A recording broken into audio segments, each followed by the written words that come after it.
La Côte d'Ivoire bouge à travers des projets plus intéressants les uns que les autres. Les porteurs d'idées sont légion et essaient d'impacter le pays et la sous-région. C'est le cas de Patricia Zundiao, fondatrice de Canaan Land. Son entreprise offre aux femmes la possibilité de réaliser des formations à l'entrepreneuriat et à l'agriculture durable.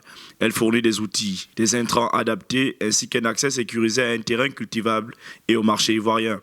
La femme d'affaires chevronnée est aujourd'hui à la tête du mouvement des petites et moyennes entreprises. Elle se bat pour intéresser ces hommes et femmes d'affaires au secteur minier en plein essor en Côte d'Ivoire. Il y a un boom minier au niveau de notre pays. Également, il y a beaucoup de gisements de pétrole qui sont découverts au large. Donc aujourd'hui, pour nous, au niveau du MPME, comment est-ce qu'on fait pour que nos PME puissent bénéficier aussi également de ce dynamisme économique-là? On sait qu'on n'est pas un pays qui a une culture très développée du pétrole comme nos voisins du Nigeria et de l'Angola. Justement, notre association, son rôle, c'est de dire à nos PME, attention, voici des nouveaux segments de marché qui arrivent.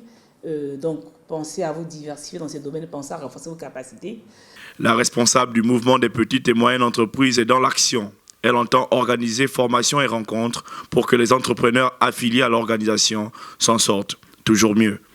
C'est vrai qu'on peut être dans l'environnement des affaires, mais pour nous, c'est la touche PME qui nous intéresse.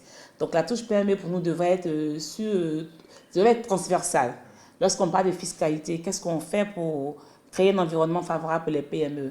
Même les accords de coopération économique que la Côte d'Ivoire signe avec les pays, c'est quelle est la dimension PME qui est mise là-dedans? Donc comment est-ce qu'on fait en sorte qu'on soit toujours en train d'interpeller ou bien de faire des propositions au pouvoir public afin de pouvoir mettre en place des dispositions, des réformes, un cadre réglementaire pour que les PME puissent s'épanouir. Et si d'aventure il se trouve qu'il y a un gap, parce que la PME ne peut pas accéder à ce marché parce qu'il lui manque soit une certification, c'est là que nous, on va monter un programme, on va chercher les partenaires de développement pour nous accompagner pour financer, ce gap-là. On veut que ces opportunités-là soient saisies par nos PME et que ce développement soit beaucoup plus inclusif, en fait. Le mouvement des petites et moyennes entreprises de Côte d'Ivoire est la plus ancienne organisation patronale des PME dans le pays, existant depuis 1980. Il a pour mission, entre autres, d'œuvrer pour la création d'un environnement propice au développement des PME et PMI exerçant en Côte d'Ivoire, d'offrir des services à valeur ajoutée, de mobiliser les ressources en vue d'assurer la compétitivité de ses membres et d'assurer la représentativité de ses membres vis-à-vis des pouvoirs publics et des partenaires au développement.